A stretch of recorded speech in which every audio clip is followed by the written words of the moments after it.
18 years old. My lungs are like a 70-year-old's.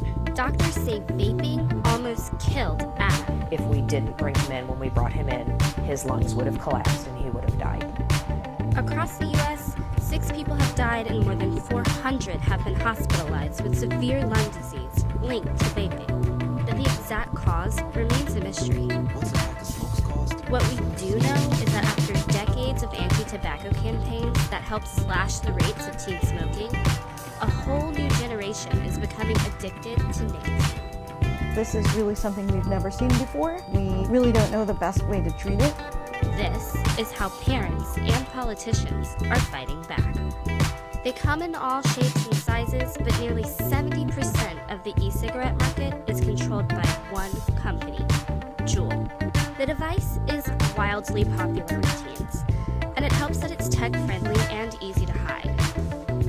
It's also spawned an entire industry for accessories that include flavors like sour apple and pods for THC. But Juul is uniquely designed to deliver a high amount of nicotine to the bloodstream fast, and that high dose really matters. Kids who come to see me have no idea how much nicotine is in a Juul. I think the company says that pod has about as much nicotine as a pack of cigarettes, and somehow that sort of makes it seem like some normal amount or some typical dose, but it also becomes something social, something that kids are expected to do when they get together, in a place like a Juul lounge, which is also known as a high school bathroom. Yep, there's even a meme for that. If you look at the internet, if you go to YouTube, you'll see people doing all kinds of tricks. All of the tricks also increase the amount of nicotine that's absorbed because they all involve pulling harder, holding your breath longer, holding the vapor in longer to allow the dose of nicotine to rise even higher in the brain. And so the tricks themselves actually make the device more addictive. And that vaping addiction could be poisoning kids. For a lot of the kids that we're seeing, they are reporting signs of nicotine toxicity, so headaches, stomach aches, vomiting is actually quite common. I always tell parents that if you're seeing a big and sudden change in your child, take it seriously. I would have never thought I would have the kid that was addicted to Juul. Cade started juuling when he was 15. 3 years later, he was so addicted, he got kicked off his hockey team and was diagnosed with restrictive lung disease. I would find the color caps all over the place. I think at one point I found a bin in Cade's car that probably had hundreds of them, which now knowing that one of these is equal to a pack of cigarettes, as a mom, seeing that those hundreds of pods, that your child's done, is pretty devastating. It is as bad as any other addiction, whether it be gambling, alcohol, heroin, pills. It's an addiction, and for these kids, they just will do anything to be able to have their nicotine. So that's where you get your motivation, from your Juul cigarette. Yeah, it's how to act. Take it away and then you give it back, and that's happy and sad.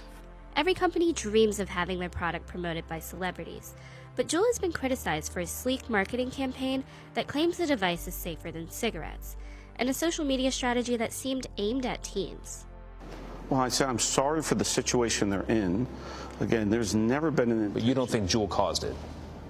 Well, some people could have used our product, but there's never an intent on the company's part to target youth to grow our business. That's been the assertion. The company has since changed its ad campaign and now plans to require age verification before purchase. But for some parents and politicians, it's all too little, too late. Kristen is now an advocate for Parents Against Vaping and E-Cigarettes, or PAVE. And President Trump has vowed to ban all flavored e-cigarettes. Vaping has become a very big business, but we can't allow people to get sick, and we can't have our youth be so affected. But many believe change has to start at the state level. We know that in some instances, half or up to 80% of students in high school have vaped. So we raised the age that you can purchase e-cigarettes to 21, just the same as combustible. We now have legislation that we support that bans flavors because we know that flavors are a way that these companies have really marketed to young people. I think we need to be coming at this from all angles. State attorneys general will continue to investigate and sue these e-cigarette companies. The FDA needs to get involved here and better regulate the sale and marketing of these products. Look, teens are always going to experiment and try the latest technology, but experts say when it leads to addiction and harm, there should always be a balance. What we know about the teen brain is that it's particularly vulnerable to developing addiction, and so that's really a big problem. It's not just a bad habit that people can't break, it's that the nicotine actually changes the part of the brain that helps us control these behaviors, and it becomes almost something like an obsession to use the product. There's no getting around the fact that if an adult smoker wants to quit smoking, that they don't need a Sour Patch flavored Juul pod to do so. This is a battle that often isn't successful in quitting, especially for kids. That's it for this week's episode. Leave your comments below.